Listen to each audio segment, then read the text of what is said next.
પણ ગુરુનો મહિમા એટલો શ્રેષ્ઠ છે. એક શિકારી હતો અને એનું નામ કરણસિંહ. હવે શિકાર કરતો હતો ને એમાં ગામમાં સંત આવ્યા ને ભજન ભાવ ને કીર્તન હતું. દાને એમ થયું કે લાઈને હું ભજનમાં જવું, આ બધા ભજનમાં જાય છે. તે આખો દી શિકાર કરીને આવે ને રાત્રે ભજનમાં ગયો. હવે ભજનમાં ગયો, અહીંયા ગુરુ મહારાજે કીધું, ઝરસિંહ તું ભજનમાં આવ્યો છું ને? તે કે હા. તે કાંઈક નીમ લઈને જવું પડે, આ બધાએ નીમ લીધા, તુંય કાંઈ નીમ લે કે ભલે ગુરુજી કે હું 3 નીમ લઉં. તે કે તારા 3 નીમ બોલ, તું ક્યાં નીમ લઈશ? શિકારી હતો ને એટલે બહુ તૈયાર હોય, કારણ કે એને જંગલમાં જવાનું, શિકાર કરવાનો, કઈ રીતે માણસોનું શું રીતે આ રીતે. એટલે ઝરસિંહે એમ કીધું કે જો ગુરુ મહારાજ, હાથીની અંબાડીએ ક્યારેય નહીં બેસું. આ પહેલું મારું નિયમ.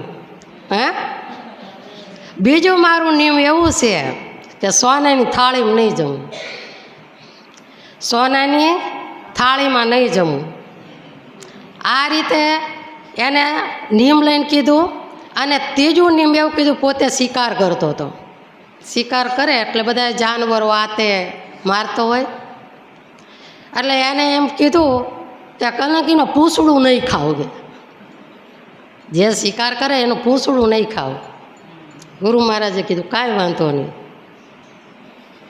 એટલે કે કરણસિંહ આ 3 નિયમ તે લીધા ને, હવે એક ગુરુનું વચન તાર પાળવાનું. તે ભલે ગુરુજી કે બોલો બોલો, કે એક વચનમાં તો શું કે એક વચન પાળી દઈશ, કે જૂઠું નહીં બોલવાનું. ચોર હતો, લૂંટારો હતો, શિકારી હતો, ચોરી કરવા જતો, આ બધો એનો મેન ધંધો હતો. હવે ગુરુજીએ કીધું કે જૂઠું નહીં બોલવાનું.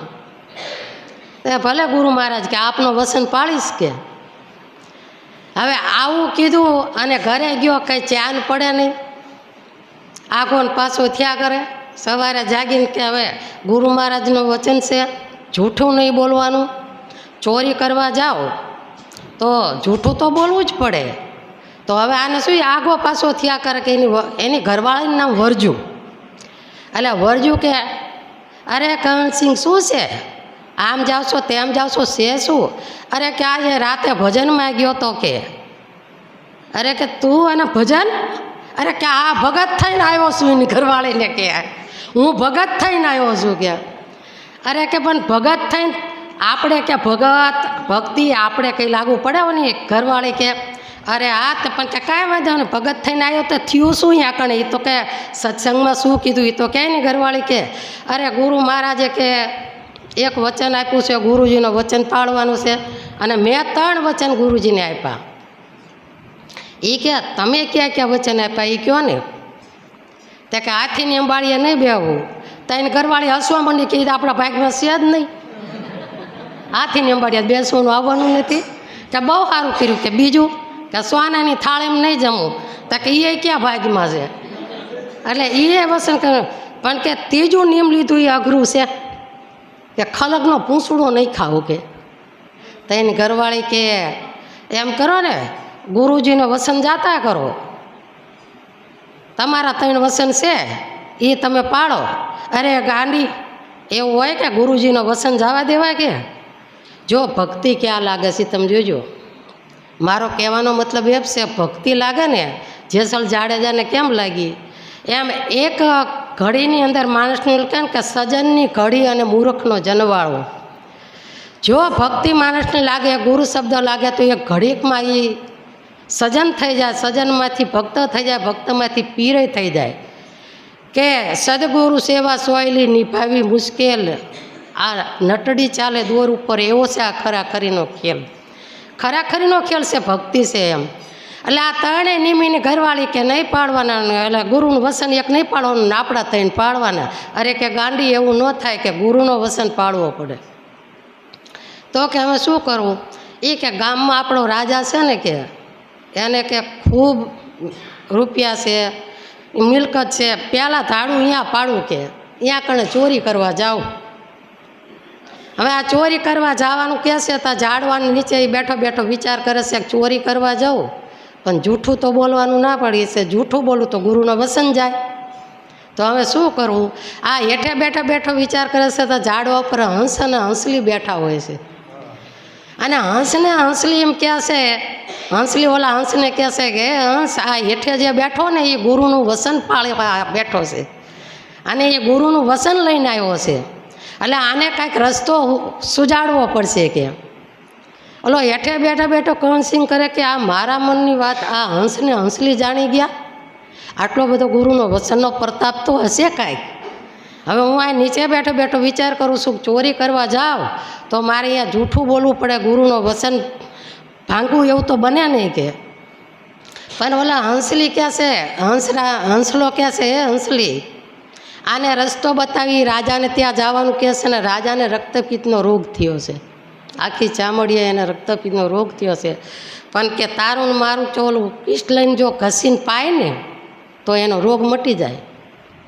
અને કાનો સાંભળ્યું, અને પછી એનું જે ઓલું ખંભે રાખતો હતો એ આમ રાખ્યું, અને ઓલા હંસને હંસલીએ એનું ખીચ આપ્યું, અને એ લઈ અને ખંભે નાખીને ઉપડ્યો.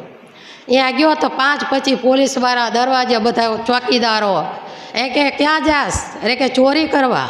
કે કોણ? શું કે કરણસિંહ.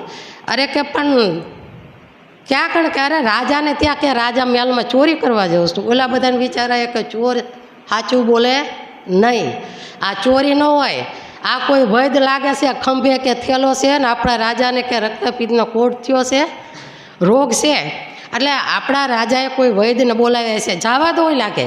અને ઓલા ચોકીદારને કે જા ઓલા દરવાજો ખોલ્યા. તો કરણસિંહ કે વાહ રે વાહ ગુરુના વસન, આને તો કે મારી હારે ચોકીદારને મોકલીને દરવાજો ખોલાવી દીધો. કે આવો ગુરુનો વસન કે. અંદર ગયો, દરવાજામાં ગયો તા પછી કે હાલો રાજાજી પાસે ગયા. એટલે રાજાજી કે તમે કોણ છો? તે કે હું ચોર.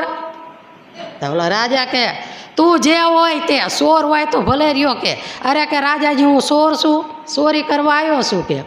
પણ કે તારા થેલામાં શું? કે થેલામાં તમારા તું દવા. પછી કે જો હું કાંઈ જાણતો નથી, રસ્તામાં આવતો તો એક હંસ ને હંસલીએ આ વસ્તુ મને આપી છે, એ વાટીને તમને પાવ એટલે તમારો રોગ મટી જાય. અરે રાજા કે કર ગયા હાલ કે ઉપાય કરી મારા ભાગે છે એ થશે, તું મૂંઝાઈશ માં કે. ઓલા તો વાટ્યું લડ્યું અને આખા શરીરે રાજાને લગાડી દીધું. રાજાને માંડ્યું થોડે સારું બધું થવા, ધીરે બધું સારું થવા માંડ્યું. પછી કે હવે વૈદરાજ તમે 2 દી રોકાવો. તો ઓલો કે મારે એ જ કામ છે કે 2 દીમાં કે હું જોઈ તો લઉં ક્યાં શું પડ્યું છે. ચોરની તો દાને હતી જ એને ચોરી કરવાની, કે ક્યાં શું પડ્યું છે હું જોઈ લઉં કે. આ તો બધા રજવાડામાં ઓલા કે એને કોઈ હારે ન જતા, ભલે એ બધે આટો મારી લે ફરી લે, વૈદરાજને ફરવાઈ દો કે 2 દી આપણા રાજમહેલ જોઈ લે ને બધાએ. આને તો બધે જોઈ લ્યું તો કોઈ જગ્યાએ બધા હીરા ને માણેક ને, રજવાડામાં તો શું ન હોય. એટલે બધા ઓલા પહેલાંના પટારા કોઠીઓ આ બધું જોયું ઉગાડીને કામ માલ તો બહુ છે સમજ્યા. આટલો બધો માલ મારી 3 પેઢીને ખૂટશે નહીં કે. આજથી હું માલ લઈને જઈશ ને 3 પેઢીએ નહીં ખૂટે. એટલે પછી આ એવી રીતે બધે આટો મારીને આવ્યો. રાજાને હાવ સારું થઈ ગયું. બીજા દિવસે નાહી ધોઈને રાજા તો જે પોતાની યુવાની હતી પાછી આવી. આ હંસને હંસલીને ઓલે વાટી ખવડાવી એટલે એની જે જુવાની હતી પાછી આવી. જુવાની પાછી આવેલા રાજાએ ઓલા વૈદરાજને કે વૈદરાજ તમને કે આ બધા છે ને નાહી ધોઈને તૈયાર થયા જો, આ બધા કપડાં પહેરાવા એ તમારે કપડાં પહેરી લેવાના, અને તમારે મારી હારે આવવાનું છે, આપણે આખા નગરમાં આંટો મારવા જવાનો છે. હોવે કે રાજાજી કાંઈ વાંધો નહીં હાલો. તૈયાર થઈ ગયો અને બહાર રાજાએ હાથીની અંબાડી મગાવેલી અને આખું નગર જોવા નીકળ્યું કે આપણા રાજાને બહુ સારું થઈ ગયું, આપણા રાજાને બહુ સારું થઈ ગયું. એ પ્રજા એટલી ખુશી હતી એટલે બેન્ડ વાજા ને શરણાયું ઢોલ ને નગારા બધા વાગે છે ને આગળ હાથીને અંબાડીને ઓલા રાજા એ ઓલાનું બાવડું પકડીને કરણસિંહનું બહાર આવ્યા કે કરણસિંહ આ હાથીની અંબાડીએ આપણે બેસવાનું છે કે તારે મારે બેને અને આખા નગરમાં ફરવાનું છે. અરે રાજાજી એ શું છે? તે કે હાથીની અંબાડી. વારે ગુરુના વસન વારે ગુરુના વસન. આ કે મેં કીધું તું કે હાથીની અંબાડીએ કોદી નહીં બેવું. પછી રાજાજીને કે રાજાજી એ તો નહીં બને. અરે કે કેમ? અરે મારા ગુરુનું વસન જાય કે. ગુરુનું વસન જાય તો મારો પ્રાણ જાય કે ગુરુનું વસન પડે એ હાલે નહીં. હાથીની અંબાડીએ હું નહીં બેસું રાજાજી. એટલે રાજા કે તમારે કે ગુરુના વસન હોય? અરે કે હોય. કેમ માણા નથી હું માણસ છું. અમારે ગુરુના વસન હોય કે ન હોય કે તમારે રાજાઓને જ હોય કે? રાજાજી કાંઈ વાંધો નહીં, આપણે હાલીને ચાવી. હાલીને નગર યાત્રા કરીને આખા ગામમાં ફરીને જા રજવાડામાં ઘરે આવ્યા અને રસોઈ બનાવી 32 ભાતના ભોજન, 33 ભાતના શાક ને આ તો બધું રજવાડામાં શું ખામી હોય? એમ સોનાની થાળી છે, સોનાના વાટકા છે ને સોનાના ગ્લાસ છે અને લોટા સોનાના. આ બધું લઈને બોલે પીરસવા આવ્યું. રાણીઓને બધા થાળીને વાટકા મૂક્યા. ઓલો કહેરસિંહ કે એ રાજાજી આ શું? એ કે સોનાના વાટકા, સોનાની થાળી, સોનાના લોટા. અરે ગુરુજીનો વસન જાય કે સોનાની થાળીમાં હું નહીં ખાઉં કે. અરે કે પણ આ સોનાની થાળીમાં જમો તો ખરા એકવાર તમે. આ રજવાડાની કેવી મજા છે. અરે તમે કાલ કહેતા હોય ને તો આજ વયો જઈશ, કાલની પણ આજ વયો જઈશ, પણ ગુરુનું વસન નહીં જવા દઉં. સોનાની થાળીમાં નહીં જમું. તો રાજાજી કે શામાં જમી? અને પિત્તળિયું લાવો, પિત્તળિયું લાવો કે પિત્તળિયું આપ્યું. પિત્તળિયામાં જમ્યો. ભગવાને કીધું કે મારે જો બધી પરીક્ષામાં પાસ થયો. ઉપરથી ભગવાન હલબલી ગયા. હાથીની અંબાડીએ ન બેઠો, સોનાની થાળીમાં ન જમ્યો. હવે ભગવાન કે આને મારે કાંઈક કરવું પડશે. હવે મારે સહેલી કસોટી મારે આની કરવી પડશે. પણ ઓલા રજવાડામાં જમાઈ ગયું જાજુ અને એને સેડો ગોટો. એવો ગોટો પેટમાં સેડો વૈદને. તે ઓલા રાજા કે વૈદને શું થયું? વૈદને શું થયું? અરે કે રાજા બોધ ખવાઈ ગયું. તો ગોટો સેડો ગોટો. અરે કે ગોટો સેડો તો એની માટે શું કરવું? ભગવાન વૈદ થઈને આવે. જોજો પરીક્ષા કેવી લેવાયા. હે ભગવાન વૈદ થઈને રજવાડામાં રાજાની પાસે આવ્યા છે. અને પછી રાજાજીને ચોકીદારો પૂછે છે કે આ વૈદ આવ્યા છે અને આપણા જે વૈદ છે ને એનો ગોટો સેડો એની દવા કરવા આવ્યા છે કે એમ કીધું. રાજાજી કે બોલાવો બોલાવો કે બોલાવ્યા. એટલે રાજા વૈદને કે ભગવાન વૈદના રૂપમાં ભગવાન છે. અરે વૈદ તમે જે માગો ને અડધું રાજ અડધું પાઠ તમે જે કહો હું આપી દઈશ, પણ મારા વૈદ બેઠા થવા જોઈએ. એને મને હાજો કર્યો છે અને જે મારી જિંદગીમાં મારા પ્રાણ જવાના હતા, હું જીવવાનો નહોતો, જે મારી જિંદગી બરબાદ થઈ ગઈ હતી, એ આ વૈદે મને જીવાડી અને જુવાન બનાવ્યો છે. એટલે એની માટે તમે જે કહો છો ઘરેણાં સોના ચાંદી બધું હીરા માણેક બધું લઈ જજો, પણ એને સાજો કરો. ભગવાન કે કાંઈ વાંધો નહીં. રાજાને કે શિકારી ખરો કોઈ? હા. આ તે કે મોકલો જંગલમાં અને એક શિકાર બનાવીને જનાવર લાવો અને એનું જે પૂંછડું હોય ને એને વાટીને આને પીવડાવું, એટલે એને સારું થઈ જાય.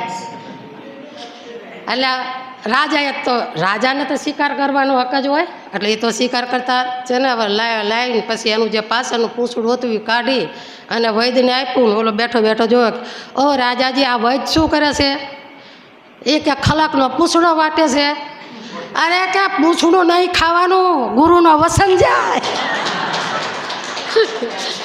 અરે કે પૂંછડું નહીં, ગુરુનો વસન થાય. આ મારા ત્રણેય નિયમ છે કે આ તો કે બનશે જ નહીં, કાંઈ થશે જ નહીં.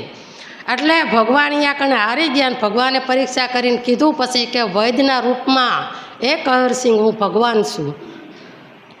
તે કે તમે ભગવાન છો? તે કે ભગવાન છું. અરે વાહ રે ગુરુના વસન. ગુરુએ કીધું તું મારું એક વસન પાળીશ તને ભગવાન મળશે. અને ભગવાન મળ્યા. એટલે ભગવાન કે હવે તું માગી આપું. અરે કે ભગવાન તમે પ્રસન્ન થયા હોય તો હું એટલું માગું છું તમારી પાસે કે અંતિમ સમય સુધી મારા ગુરુ પ્રત્યેનો મારો પ્રેમ ન જાય.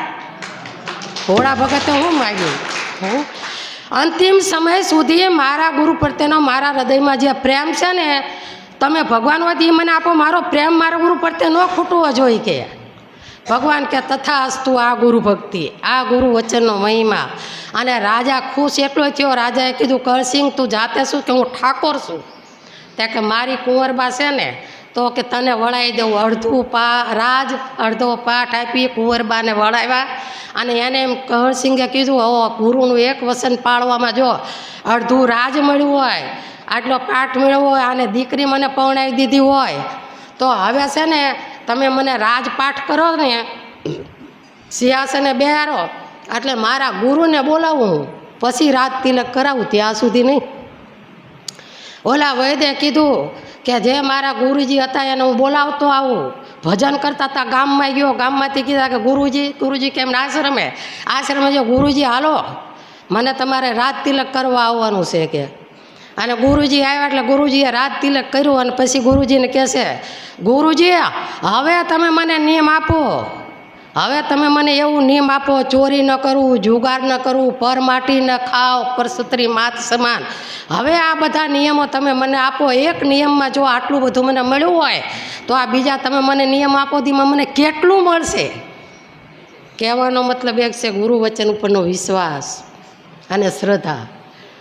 આવા ભોળા માણસ જો ગુરુ પર તે વચન વિશ્વાસ રાખી આપણે બધાએ ડાંફળ ડોળ કર્યા જ કરવી છે. ગુરુએ કીધું હોય એમાંય આપણને શ્રદ્ધા નથી, વિશ્વાસ નથી અને જે કંઈ શંકા ભ્રાંતિ આવા બધા વહેમમાં આપણે ફરતા હોય છે. એટલે આવો શ્રેષ્ઠ ગુરુનો મહિમા છે. એટલે જેને જેને ગુરુ કર્યા હોય ન કર્યા હોય એને કરી લેવા, પણ ગુરુ વચન ઉપર વિશ્વાસ રાખજો. આપણે વખારણ લેવી છે ને હવે થોડી.